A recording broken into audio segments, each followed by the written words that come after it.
Bienvenue à tous. N'hésitez pas à venir vous asseoir. On continue cet après-midi avec notre conférence de ce deuxième jour des conférences du Paris Coffee Show. Vous savez que on a 3 jours de conférence, 3 thématiques sur ces 2 jours. Le collectif Café qui organise cet événement est très attaché à la durabilité et c'est un des gros sujets que l'on traite dans les conférences avec toutes les conséquences sur le changement climatique, les conséquences sur le café. Vous avez pu assister, pour certains qui étaient là juste avant, à la conférence d'Hippolyte Courty justement sur la biodynamie où on a parlé agriculture. Donc c'est un des gros sujets de ces 3 jours. Le deuxième sujet, c'est tout ce qui touche au développement de la filière côté professionnel. Donc pour ceux qui ont déjà un coffee shop, une torréfaction artisanale ou qui sont dans le processus d'ouvrir, et cette table ronde en fait partie, on a plusieurs thématiques justement sur le développement de la torréfaction, de la vente de café de spécialité. Troisième thématique qui est autour de la consommation et des évolutions autour de la consommation aussi bien en CHR mais aussi à domicile. Et d'ailleurs la table ronde suivante qu'on aura tout à l'heure, ça sera sur les tendances dans les coffee shops aujourd'hui et on parlera boisson mais on parlera aussi cuisine. Et enfin, la dernière thématique, qui est celle qu'on aborde maintenant, c'est travailler dans la filière café, travailler et entreprendre. Alors, c'est une bonne question d'ailleurs, la nuance, travailler ou entreprendre. Et d'ailleurs, cette table ronde, on va parler à la fois d'entreprendre, mais peut-être aussi de tout simplement travailler parce que entreprendre, c'est peut-être pas pour tout le monde. Et quand on fait les formations entrepreneuriat dans les métiers du café, c'est une des premières interrogations que je pose à mes élèves en disant finalement, est-ce que vous avez envie de travailler dans le café ou est-ce que vous avez envie d'entreprendre dans le café? La nuance est importante, tout le monde n'est pas entrepreneur et il n'y a aucun problème à ça. Et par contre, on peut très bien s'épanouir dans la filière café, qui est une filière en pleine expansion. On est ravis de vous accueillir. Encore une fois, les tables rondes sur l'entrepreneuriat, on voit que salle pleine pour cette deuxième conférence. Et oui, vous avez raison de vous poser cette question d'entreprendre ou d'ouvrir dans le café aujourd'hui, puisqu'on voit bien que c'est une filière en pleine mutation. Alors bien sûr, aujourd'hui au salon, vous sentez que vous êtes quand même sur un café un peu spécial, un peu de spécialité, puisqu'on n'est pas sur le café, le fameux café qu'on va consommer peut-être dans la plupart des cafés en France, sans être péjoratif, mais du bar tabac du coin, où on va avoir un café qui reste peut-être à l'ancienne, avec des goûts et peut-être pas très nuancés au niveau de la qualité gustative. Alors on est plutôt là pour parler aujourd'hui du café de spécialité, hein. Donc c'est un café qu'on pourrait définir comme haut de gamme, qui va être en fait représenter une filière, qui est une filière qu'on essaye de développer de façon vertueuse, puisqu'aujourd'hui, pour simplifier la définition du café de qualité, de spécialité, souvent on va faire réflexion, vous avez peut-être entendu, sur les fameuses notations des cafés qui sont plus de 80 points, etc. Alors, plus simplement, c'est un café qui est produit en petite quantité, de façon souvent artisanale, et qui va s'attacher à vraiment développer dès l'origine, dès la plantation, dès l'agriculteur qui va planter son café et après faire pousser son café de manière qualitative. Mais c'est un café qui, au-delà de sa production, va suivre un processus aussi de lavage pour dépulper, pour enlever cette fameuse cerise de café qu'on va récupérer, ces grains de café qu'on va devoir torréfier. Et là encore, on va faire un appel à un expert qui est le torréfacteur artisanal. Et peut-être aujourd'hui, vous êtes là pour nous écouter parce que vous voulez ouvrir votre torréfaction artisanale. Et puis pour continuer à avoir et boire du bon café, on va devoir l'extraire. Donc vous voyez que le processus, c'est d'abord la production, après la torréfaction, et je simplifie un petit peu, je ne parle pas du transport, mais surtout la troisième étape essentielle, c'est l'étape de l'extraction. Et l'étape de l'extraction, elle est faite par aujourd'hui un barista. Alors le barista, on a de la chance, on a des torréfacteurs baristas aujourd'hui, donc ils vont pouvoir nous parler à la fois torréfaction, à la fois coffee shop, mais aussi extraction.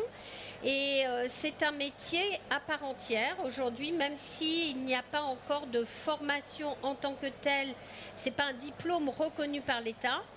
Le collectif Café s'évertue aujourd'hui à faire reconnaître le métier de barista comme le métier de torréfacteur pour justement s'assurer d'un parcours qui soit un parcours répondant à des exigences importantes de qualité et d'honorabilité et de savoir-faire pour extraire un café de qualité. Donc l'extraction barista, vous voyez que vous pouvez très bien, si vous êtes passionné de café et si votre envie c'est d'extraire du café, vous pouvez tout simplement devenir barista et vous épanouir en tant que barista chez des torréfacteurs ou dans un coffee shop. Vous n'êtes pas obligé d'entreprendre dans le café pour devenir barista.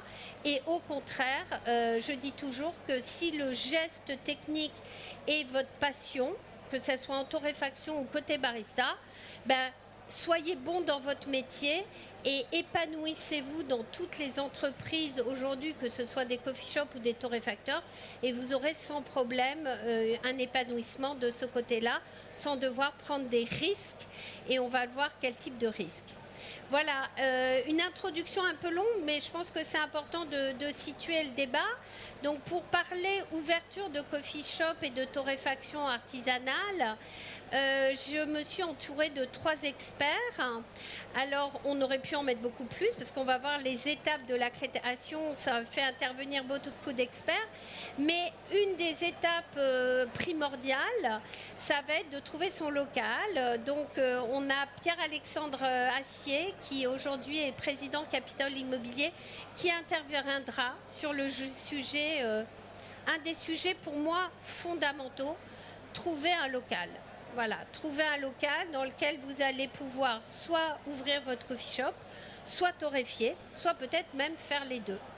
Et puis, pour animer ces tables rondes, pour qu'elles soient plus ancrées finalement dans le réel, nous avons Dimitri de Oven Even et Goutu. Donc Dimitri a une double casquette de torréfacteur, de barista et propriétaire de coffee shop, et il nous expliquera son parcours d'entrepreneur. Et j'ai le plaisir d'accueillir également Fox, qui est propriétaire fondateur de 2 coffee shops connus sur la place de Paris. Tout d'abord, Good News Coffee Shop dans le 15e arrondissement, ton premier coffee shop que tu as ouvert, et le deuxième, Caillot Coffee Roaster, qui a participé au concours du meilleur coffee shop de France, dont d'ailleurs on n'a pas encore les résultats, qu'on aura demain après-midi. Voilà, avant de leur donner la parole, je voudrais repartir du parcours de création et vous indiquer que pour ceux qui sont intéressés par ce parcours, savoir que c'est un parcours qui va être long. Alors long, qu'est-ce qu'on appelle long? Vous allez me dire, disons qu'entre le moment où vous décidez d'ouvrir et que vous êtes à fond sur votre projet, on va compter 1 an pour l'ouverture. Voilà, ça va être 1 an à peu près.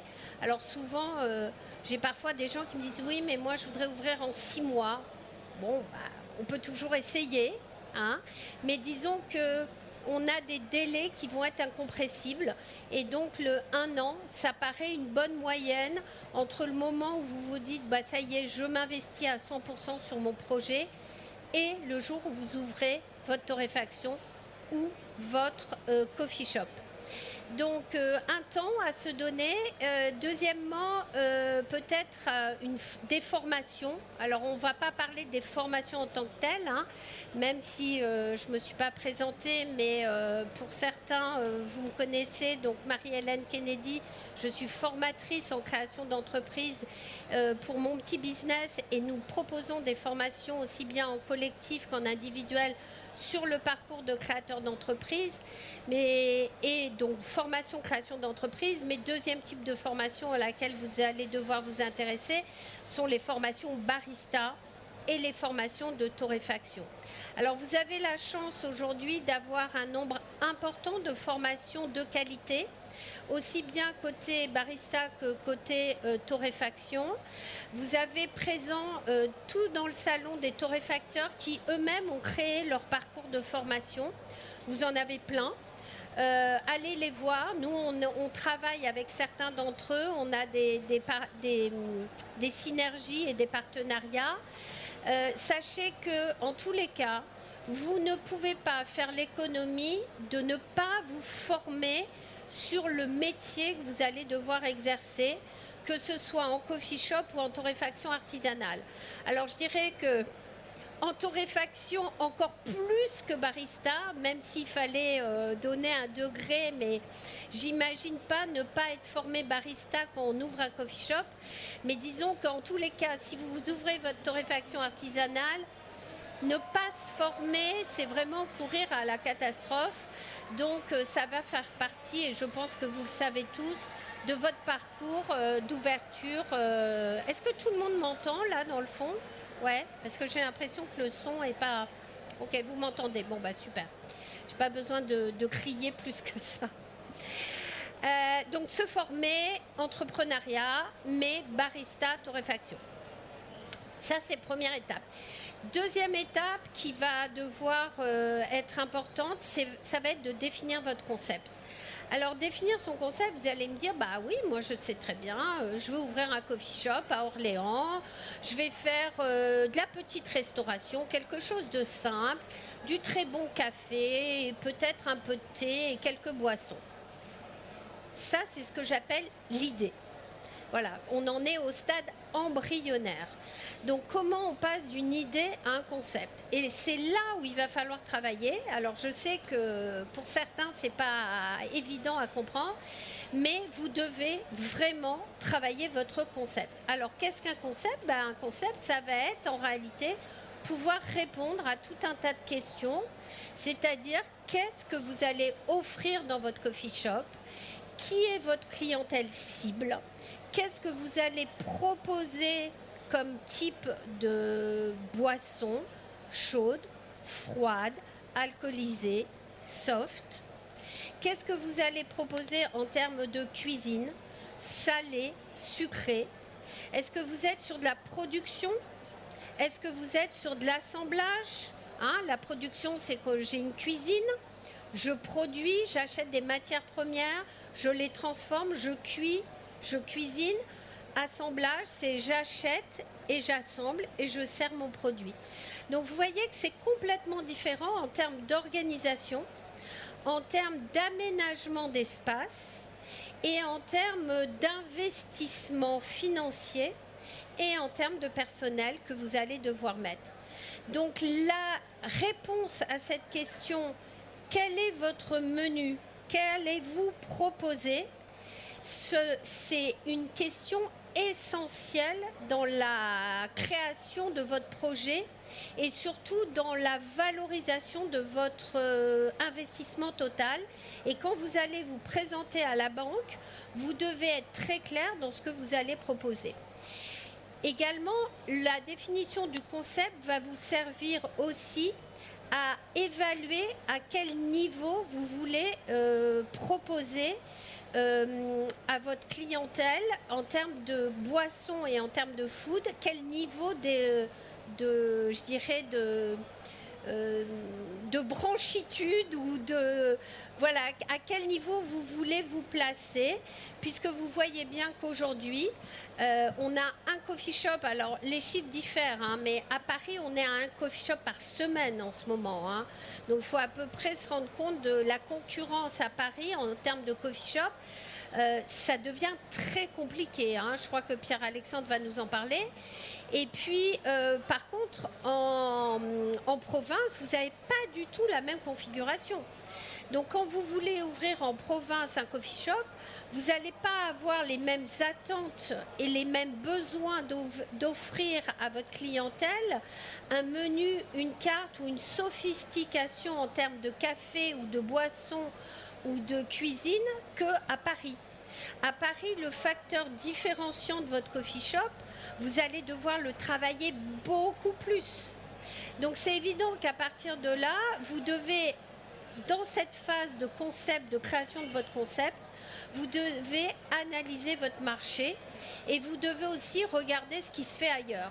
Donc une des plus grands conseils que je vous dirais, c'est allez-y, allez voir à l'étranger ce qui se fait en ce moment. Allez faire une petite étude de marché à Londres.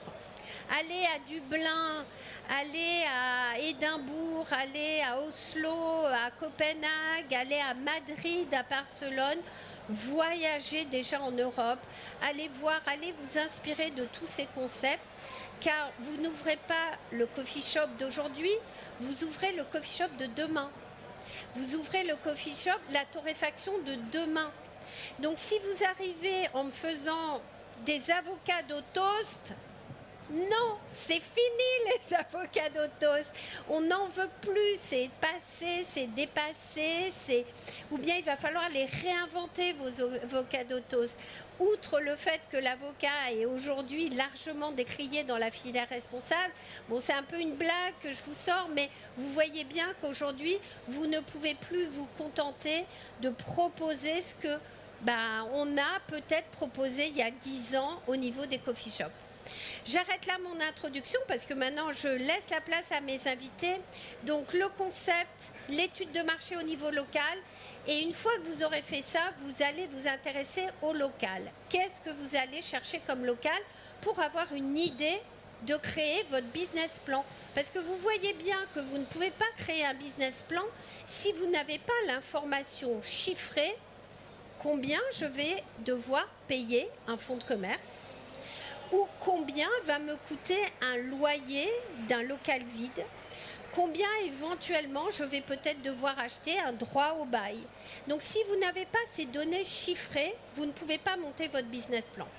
Donc l'étape après la définition de votre concept, vous devez aller vous renseigner alors auprès d'agents immobiliers de le marché du local dans votre région, là où vous vous implantez, ça coûte combien? Pierre-Alexandre, je te laisse et je te demande donc ma première question. Je sais que tu ne travailles pas sur toute la France, mais aujourd'hui, les fonds de commerce sur Paris, c'est quoi le marché? C'est quoi les tendances? Et pour ouvrir son coffee shop ou sa torréfaction, est-ce qu'il reste encore des lieux? Bonjour à tous, merci beaucoup Marie-Hélène pour l'invitation. Alors, depuis le Paris Coffee Show de l'an passé, parmi tous les clients que j'ai reçus, j'ai noté 2 grandes tendances qui ont émergé.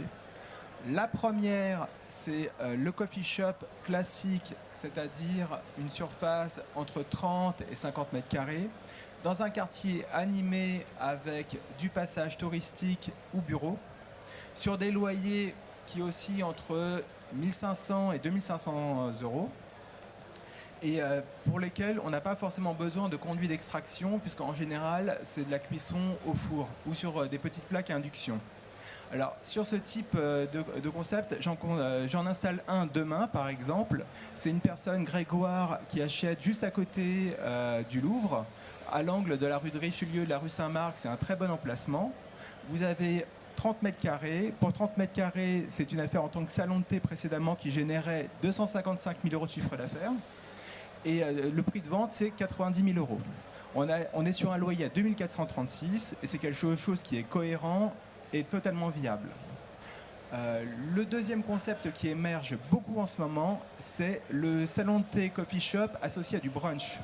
J'ai beaucoup de demandes de brunch. Alors pour le brunch, il faut vraiment voir quel type de plat vous souhaitez proposer au public. Ce sont des plats simples avec une cuisson au four, donc une haute à charbon active va suffire, ou plutôt de la vraie cuisine. À ce moment-là, il vous faudra un conduit de cheminée extérieur. Et pour un conduit de cheminée, on va plutôt s'orienter sur un local de type restauration. Alors, on va être sur des locaux de restauration avec des surfaces commerciales autour de 70 mètres carrés. Et à ce moment-là, en fonction de l'emplacement, il faut compter entre 150 000 € et 300 000 € pour un fond de bonne qualité. Ouais, enfin, sur Paris Intramuros, je n'ai pas eu de demande cette année pour de la torréfaction. Pourquoi ? Parce que le prix du mètre carré est cher sur Paris. Donc les porteurs de projets préfèrent se concentrer plutôt sur l'accueil du public et utiliser des torréfacteurs extérieurs qui vont leur vendre du café de qualité. Merci beaucoup Pierre-Alexandre. Alors vous voyez, ce qui est important de retenir, c'est toujours avoir une idée de la valorisation d'un fonds de commerce par rapport à son chiffre d'affaires. Donc ça, c'est quelque chose qu'on voit en formation. On va vraiment rentrer dans ce détail et on va vous donner les clés pour savoir valoriser un fonds de commerce par rapport à son chiffre d'affaires. Bien entendu, si vous n'avez pas ces chiffres en tête, si vous n'avez pas ces méthodes de valorisation, je retrouve des clients avant qu'on ait fait la formation qui me disent j'ai trouvé un local, il fait 150, 200 000 € de chiffre d'affaires, on veut me vendre le fonds de commerce à 250 000 €. Non, ben non. Oui, mais il fait un peu de, il m'a dit, il fait un peu de blague ou non. Ce n'est pas possible. C'est pas comme ça que ça se passe. Donc vous avez, hélas, quand vous êtes porteur de projet novice, alors bien entendu, je suis ravie d'avoir Pierre-Alexandre parce que je sais que c'est quelqu'un de sérieux chez Capitole Immobilier, mais attention à ce qu'on vous propose, ne croyez pas tout ce qu'on vous propose, passez par des intermédiaires sérieux et sachez qu'il y a des valorisations en termes, comme a bien fait la différence Pierre-Alexandre, c'est-à-dire à la fois des endroits où vous allez avoir une extraction pro, hein, ce qu'on appelle l'extraction pro, donc un diamètre d'extraction qui va être suffisant pour faire par exemple des grillades, pour faire des choses assez complexes au niveau restauration, et puis des locaux dans lesquels vous n'avez pas besoin d'extraction, et là ça ne va pas du tout être les mêmes prix. Sachez qu'aujourd'hui, Pierre-Alexandre, je parle sous ton contrôle, un fonds de commerce de petite restauration, ça ne se vend même pas à 100% de son chiffre d'affaires. Ça ne se vend pas à 100% de son chiffre d'affaires. Sachez-le. Donc quand on vous propose des fonds de commerce de petite restauration sur Paris, sans extraction, sans terrasse, avec très peu de place assise et qu'on essaie de vous vendre ça à 150% du chiffre d'affaires, bah c'est un début de négociation. Voilà, vous êtes bienvenue dans le monde professionnel. C'est une base, on vous a donné quelque chose, maintenant c'est à vous de venir négocier. Alors tout ça on le voit en formation, hein, mais la négociation ce n'est pas juste de faire une contre-proposition, de dire « Ah non, mais je vais mettre 50 000 ». Non, il faut argumenter. Donc pourquoi vous allez argumenter ? Vous allez donner des références sur le marché, on va vous donner des éléments de négociation qui vont vous donner de la valeur et de la professionnalisation et qui vont vous faire apparaître comme étant compétent quand vous parlez avec l'agent immobilier. Qu'est-ce que tu attends, Pierre-Alexandre, d'un porteur de projet quand il vient s'adresser à toi? L'idéal, le porteur de projet idéal pour toi, qu'est-ce qu'il doit te dire? Qu'est-ce qu'il doit savoir? Qu'est-ce qu'il doit te donner comme information? Alors, la première chose, c'est d'avoir un projet vraiment précis.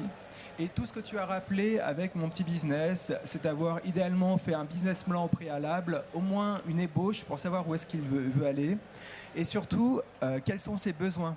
Parce que par exemple, chez Capitole Immobilier, j'ai plus de 600 fonds de commerce de restauration. Donc vous venez me voir, on va être complètement noyé. Donc ayez une idée de la surface que vous avez besoin pour votre projet. Est-ce que vous avez besoin d'une terrasse? Est-ce que vous avez besoin d'un conduit d'extraction? Quel est l'emplacement que vous souhaitez? Surtout, quelle clientèle vous visez? Est-ce que vous visez plutôt des touristes ou de la clientèle de bureau, des résidents de quartier? Car ça ne va pas être forcément les mêmes secteurs. Donc en fonction de ça, je vais vous présenter entre 6 et 10 biens. Je vais vous communiquer les fiches, les adresses, les descriptifs. Et la première chose à faire pour un porteur de projet, c'est d'aller voir sur place si l'emplacement lui plaît. Alors une chose très importante, 8 fois sur 10, le personnel n'est absolument pas au courant que le fonds est en vente à ce stade-là. Donc il faut le faire, aller voir en toute discrétion, aller manger si nécessaire. Vous me passez un petit coup de fil et à ce moment-là, on organise une visite en dehors des heures de service avec le propriétaire du fonds. On lui pose les questions qu'il faut. Et si le local vous intéresse, à ce moment-là, je vous communique le bail commercial, tous les bilans et une quittance de loyer. On étudie, le local vous intéresse toujours. Vous venez me voir à mon bureau, on fait ensemble un plan de financement pour s'assurer qu'entre l'achat du fonds, les travaux nécessaires, tous les frais annexes, vous ayez en face l'apport suffisant et qu'on puisse établir un prévisionnel pour la banque. Le local vous intéresse, à ce moment-là, vous me faites une offre, je la présente au propriétaire du fonds, il est d'accord sur le prix. On va passer à ce moment-là sur l'étape promesse de vente. Vous avez la promesse qui se fait par un avocat et pas par un notaire parce qu'on est sur des sessions de fonds de commerce, c'est un bien meuble, c'est pas un immeuble. Puis, il faudra aller voir la banque. Alors, je vous recommande vraiment de passer par un courtier en financement parce que la façon dont le dossier va être monté fera que vous obtenez ou non votre crédit à budget, apport, projet égal. Va s'écouler ensuite environ 3 mois entre la promesse de vente et la vente définitive. Et surtout, prévoyez une équipe pour démarrer les travaux dès que vous avez les clés. Parce que le temps, c'est de l'argent, et dès que vous avez les clés, vous commencez à payer le loyer. Par exemple, sur la vente que je vais faire demain sur ce coffee shop rue de Richelieu, il démarre les travaux mercredi. Vous voyez, il ne perd pas de temps. Pour pouvoir ouvrir d'ici à peu près 1 mois. Comme ça, c'est efficace. Une fois que vous allez démarrer votre coffee shop, une dernière astuce, vous me passez un petit coup de fil pour que je vienne en tant que client tester le coffee shop. Pourquoi? Parce que j'ai une phrase de Sam Walton, le fondateur de Walmart, que j'ai toujours en tête. Le seul patron, c'est le client. Pourquoi? Parce qu'il peut virer tout le monde, du patron jusqu'au dernier employé, en allant dépenser son argent ailleurs. Or, sur Paris, il faut faire bon. Le combo gagnant, il est très simple. Il faut avoir une bonne prestation de service, c'est-à-dire rapide, efficace, des bons produits à un prix raisonnable. Si vous n'avez pas ça, ça ne fonctionne pas. Voilà. Donc, je teste parce que souvent, lorsque vous démarrez votre coffee shop, vous avez le nez dans le guidon. Entre les travaux, le démarrage, etc., vous avez besoin d'un retour client extérieur. Donc, faites venir vos amis, etc. Et surtout, il faut être bon dès le départ. Merci Pierre-Alexandre. Donc vous voyez, il y a beaucoup de choses à dire. Alors bien entendu, le but c'est de cette table ronde. On la veut toujours très concrète sur ces conférences pour que vous, tout de suite, vous essayez d'appréhender vraiment la substance du parcours. Donc maintenant, je vais donner la parole à nos 2 anciens et nos 2 professionnels de la restauration pour les faire réagir sur ce qu'ils viennent d'entendre. Alors, je ne sais pas, peut-être Dimitri ou Fox, qui veut commencer sur le parcours de créateur? Peut-être toi, Fox, sur ton parcours de créateur en France. Donc, Fox, je rappelle, tu es australien et tu as ouvert ton premier coffee shop il y a maintenant un peu plus de 10 ans. Non, c'était 2018, donc à peu près 6 ans et demi. 6 ans et demi. Voilà. Oui. Mais beaucoup a changé depuis déjà à Paris. C'est vrai qu'à cette époque-là, c'était pas du tout la même chose au niveau de nombre de cafés à Paris. Sur le terrain, il y a je ne sais pas combien maintenant, mais ça a explosé depuis 2020, c'est sûr. Aussi, je pense que Covid a beaucoup joué là-dedans parce qu'il y avait beaucoup de gens qui voulaient faire une reconversion de profession et il y a beaucoup de gens qui sont dirigés vers le café. c'est très intéressant par rapport au parcours de l'engagement d'un agent immobilier parce que je n'ai pas fait personnellement, donc je n'ai pas vraiment de l'expérience pour l'ouverture de Good News, sauf le fait que j'ai engagé avec plusieurs agents immobiliers. Finalement, j'ai trouvé un local par le site Locaux Bureau Paris, qui est de bail sociaux. Donc c'est une bonne astuce pour ceux qui veulent ouvrir un endroit à accueil public pour tout et n'importe quoi. Il y a de bails disponibles qui sont en notre parcours en fait. Et ils sont très rares et c'est difficile à trouver un qui va permettre la restauration, mais ils existent. Et ça, donc ce sont des baux qui appartiennent à la ville de Paris, exactement. Ou qui sont ce qu'on appelle des institutionnels propriétaires de locaux. Oui, et Paris Habitat, voilà. Élogie, et du coup tout leur bail passe par le site Locaux Bureau en pluriel. Et il faut être un peu patient parce que, comme je disais, il n'existe pas énormément. Et si vous êtes pressé, si vous avez vraiment un quartier cible, quelque chose vraiment défini par rapport à votre recherche, c'est peut-être mieux de passer par un agent immobilier. Mais moi, personnellement, j'avais un peu de temps. Et aussi, j'avais beaucoup de chance, je trouve, d'avoir trouvé le local dans le 15e arrondissement. C'était un bâtiment neuf, c'était un redéveloppement d'un ancien bâtiment. Et du coup, la mairie de 15e aussi a beaucoup aidé avec le dossier que j'ai présenté aux bailleurs, parce que les mairies, surtout les élus de commerce, ils ont un vote souvent, ou surtout un poids sur les décisions de bailleurs sociaux. Donc ça, c'est mon expérience en moi. Je pense que Dimitri, vous aurez autre chose. Oui, c'est important de savoir aussi que pour trouver son local, effectivement, il n'y a pas que l'agent immobilier. Hein. Votre mairie, la mairie de là où vous voulez vous installer. Alors Paris, c'est un peu particulier parce qu'il y a des mairies d'arrondissement.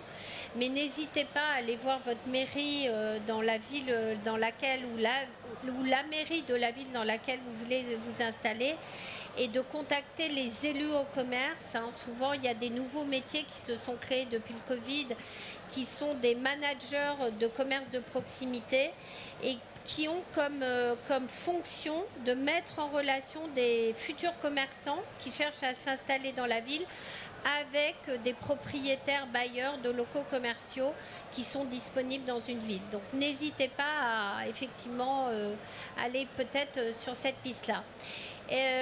Fox, quand tu as ouvert, qu'est-ce que tu as proposé dans ton coffee shop en termes d'offres à tes clients et quelle était la clientèle que tu souhaitais viser? Au tout début du projet, pour moi, c'était clair qu'après étude de marché à Paris, qu'il fallait vraiment une offre avec quelque chose en termes d'alimentation assez développé. C'était pas du tout le même marché qu'on peut trouver à Melbourne ou Londres où il y a beaucoup d'emportés et du coup un petit café de petite taille peut vraiment se vivre avec le chiffre d'affaires porté par l'emporté. C'est pas le cas à Paris ou en France, sauf de cas un peu particuliers dans certaines zones de la ville, mais il fallait pour moi offrir quelque chose en sucré et salé qui était fait maison, bon, comme vous disiez Pierre-Alexandre. Il faut que, pour moi, le but c'était d'assurer qu'il y a des produits de qualité. Que si c'était bon, je savais qu'il y aura de public. J'ai ouvert Good News dans une zone où il n'y avait pas énormément de compétition, de concurrents, je voulais dire. Et du coup, c'était mon but d'ouvrir quelque chose avec une offre vraiment qualitative et ça a fait en sorte que j'avais une clientèle assez régulière, assez rapidement. Et du coup, si on enchaîne sur ta deuxième création, ou peut-être on va revenir un petit peu plus tard sur Caillot, puisqu'on va voir un peu l'évolution. Je vais donner la parole à Dimitri. Dimitri, donc toi, tu as la particularité aussi d'avoir ouvert un coffee shop et une torréfaction. Alors explique-nous pourquoi tu en es arrivé tout de suite là et aujourd'hui, qu'est-ce que ça t'apporte d'avoir les deux? Alors bonjour à tous. Oui, effectivement, on a ouvert même quelque chose à 3 casquettes, puisqu'on est torréfacteur, barista et pâtissier. Donc c'est un business que j'ai ouvert début 2018, comme Fox, avec mon frère et associé, donc qui est chef pâtissier. On s'est formé il y a 10 ans dans les premiers établissements de café de spécialité qu'il y avait à Bordeaux. Et on s'est astreint à prendre quelques années d'expérience en France et aussi à Melbourne, où on a pu travailler pour des grandes maisons là-bas avant d'ouvrir. Pourquoi on a choisi une approche aussi, on va dire, holistique de la proposition coffee shop, entre guillemets. On est un peu des esthètes, c'est-à-dire qu'on aime bien aller au bout des choses, on aime bien dans tout ce qu'on propose, que ce soit dans l'expérience, que ce soit dans l'accueil, que ce soit dans les produits qu'on propose. On aime bien vraiment aller de A à Z. Il nous paraissait très très dommage de ne pas trouver dans l'offre coffee shop en France de la viennoiserie maison. Quand je dis dommage, c'est un euphémisme pour scandaleux. Voilà, pas de café croissant, c'est quand même super dommage en France de ne pas le proposer. Donc on a voulu aller vers ça, surtout que mon frère a la spécialité tourrier, donc c'est vraiment son truc à lui. Pour la partie torréfaction, c'est pareil, on se réclame du mouvement de la torréfaction scandinave. C'est quelque chose qui n'est pas très développé en France parce que, faut l'avouer, pendant longtemps, ça n'a pas correspondu au goût habituel des Français. Aujourd'hui, il y a une vraie clientèle pour ça, il y a une vraie appétence, donc ça a été au final un bon choix. Il a fallu... Pour ça aussi, il a fallu qu'on vende pas mal à l'étranger, qu'on se fasse un nom à l'étranger avec la torréfaction. Voilà, c'est vraiment une approche jusqu'au boutiste du service, du produit, de l'accueil, etc. etc. Je suis assez d'accord aussi pour tout ce qui est choix de local. Je pense que c'est super important, avant de vouloir conquérir le monde, c'est de vouloir conquérir son voisin. Les personnes qui vont faire vivre votre business, c'est votre voisin, c'est votre collègue artisan, votre collègue commerçant qui vont venir déjeuner le midi, qui vont venir prendre leur café le matin et le midi. Vous allez connaître leur vie, vous allez les voir avoir des enfants, vous allez connaître leur prénom, vous allez connaître le prénom de leurs enfants, de leur mère, vous allez suivre leurs problèmes, leurs réussites. J'aime à dire qu'on est des PMU qui servent des super produits. C'est-à-dire qu'il ne faut pas perdre cet esprit. C'est pas mal ça, comme voilà. Je reprendrai ça. Donc, on ne crie pas après les chevaux, mais tout ce qui est accueil et le côté un peu social, en gros le devoir social d'un commerce de proximité, il ne faut pas l'occulter, il ne faut pas l'oublier. Oui, on sert des super produits, oui, on est des esthètes, etc., etc., etc. Mais en fait, la meilleure tasse du monde, le meilleur croissant du monde, ça n'a aucun sens s'il n'y a personne au rendez-vous, en fait. Voilà. Donc oubliez surtout pas ça que voilà, vraiment la star, je rejoins Pierre-Alexandre, la star de votre coffee shop, c'est pas le café, c'est pas votre avocadotos, surtout que Marie-Hélène va être très triste si vous faites un avocadotos. C'est vraiment la personne qui va venir et tous les jours va vous donner ses 3-4 euros durement gagnés parce qu'elle considère que le moment que vous lui faites vivre, le café que vous lui servez, c'est quelque chose qu'elle a besoin de s'offrir pour aller mieux, que c'est un bon moment dans sa journée. Voilà. Comme je dis toujours, pour nous, c'est un café parmi 500 dans la journée, peut-être. Pour eux, c'est leur café de la journée. Voilà. Donc, il faut toujours être au rendez-vous de ça. Et c'est pour ça que, voilà, je pense qu'on a choisi cette approche holistique, au final, parce qu'on aime ce qu'on fait, on aime les gens et on aime faire plaisir aux gens. Voilà, de A à Z. Puis vous aviez une complémentarité entre ton frère et toi. Alors je crois que c'est important alors l'idée du croissant, hein, c'est une vraie problématique quand vous allez vous poser sur l'offre du petit déjeuner. Je crois que Dimitri, lui, la chance que tu avais, c'est que ton frère était pâtissier et qu'il savait faire des croissants. Dans d'autres cas, moi, quand j'avais mon coffee shop, je me suis posé la question du croissant. Or, je n'avais pas de pâtissier et sûrement pas de quelqu'un qui était en capacité d'offrir et de faire de ces croissants. Et quand je suis allée voir le boulanger du coin et je lui ai dit, je voudrais vous acheter, on est voisins, j'ouvre mon coffee shop, voilà, je voudrais proposer vos produits, vendre vos croissants. Il m'a regardé, il m'a fait, oui, vas-y, achète-les. Achète-les, mais achète-les au prix du client. Donc ne croyez pas que les commerçants qui sont autour de vous, parce que vous êtes juste en proximité, que vous vous dites, tiens, je vais mettre en valeur leurs produits, qui vont vous vendre à moitié prix leurs produits. Or, si vous avez acheté votre croissant au prix de n'importe quelle personne, comment vous faites une marge sur le croissant? Donc vous allez vendre le même croissant que chez le boulanger d'à côté, à un prix qui va être plus cher. Quel intérêt? Donc, vous voyez, ça fait partie des fausses bonnes idées qu'on peut se poser. Alors, bien sûr, quand on a la possibilité de le faire, on va le faire, mais dans certaines conditions. Encore une fois, nous, on est là pour vous aider à créer des coffee shops et des torréfactions artisanales qui vont être pérennes sur la durée, sur laquelle vous allez gagner de l'argent. Le but, c'est un métier. Encore une fois, ça aussi, je le répète, c'est vous êtes là pour faire votre métier. Vous êtes aussi là pour vous faire plaisir. Et c'est votre moteur, c'est de vous faire plaisir. Mais sur la longueur, il va falloir gagner de l'argent. Et pour gagner de l'argent, il va falloir créer un business qui va être pérenne sur la durée. Donc, toutes ces questions économiques sont essentielles. Et il va falloir trouver cet équilibre entre à la fois le plaisir d'offrir, le plaisir de recevoir, mais économiquement, comment m'en sortir? Alors peut-être je reviens sur l'expérience de Caillot. D'ailleurs, je ne l'ai pas dit, mais Goutu fait partie aussi des compétiteurs sur Meilleur Coffee Shop de France. Donc on en a 2 sur les 8 finalistes qui sont présents.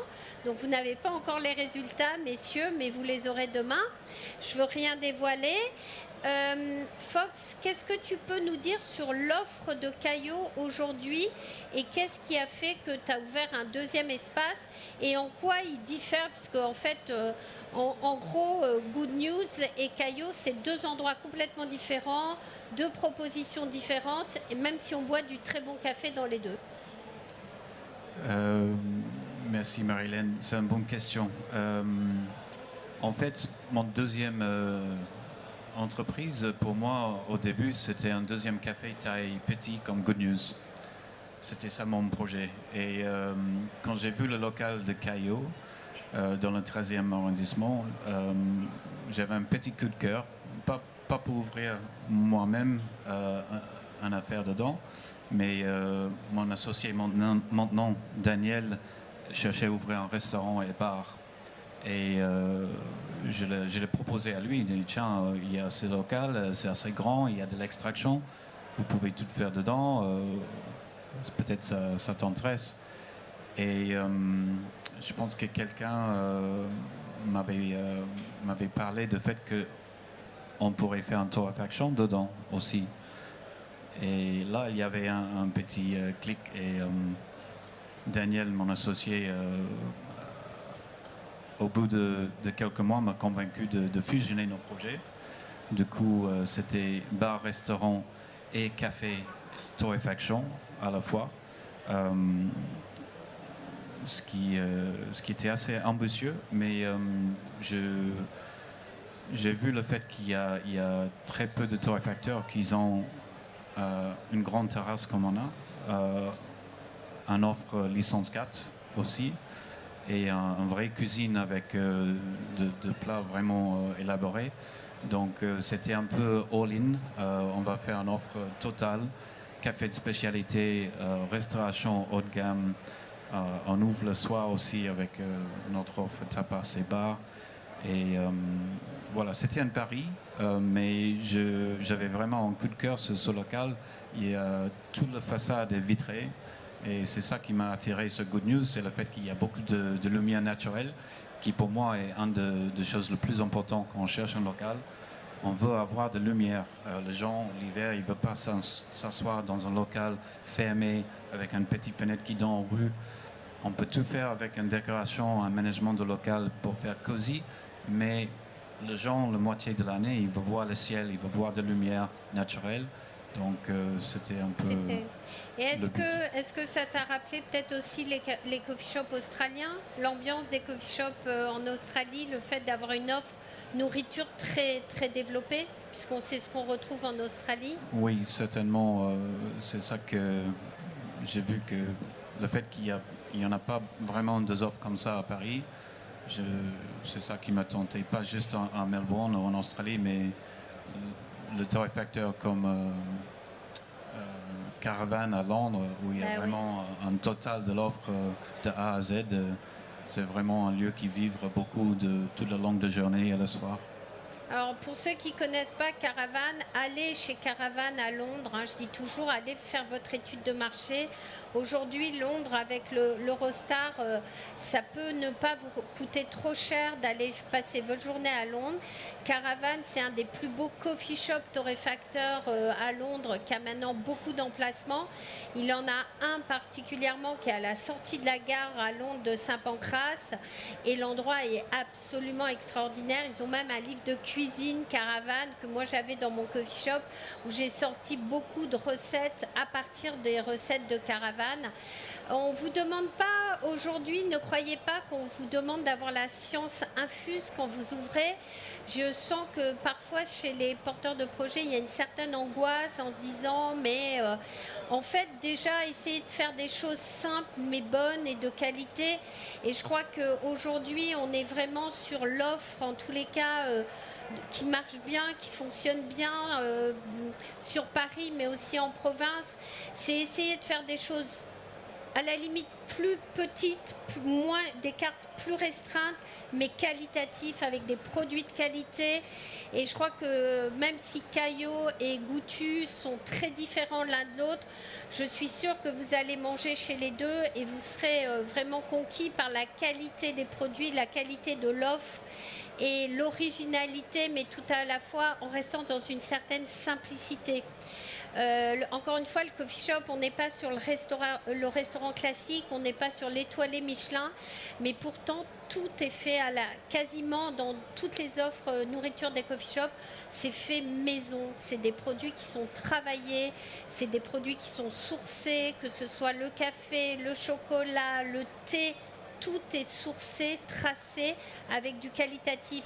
Donc c'est vraiment des lieux absolument, je trouve, merveilleux qu'on a la chance d'avoir aujourd'hui en France.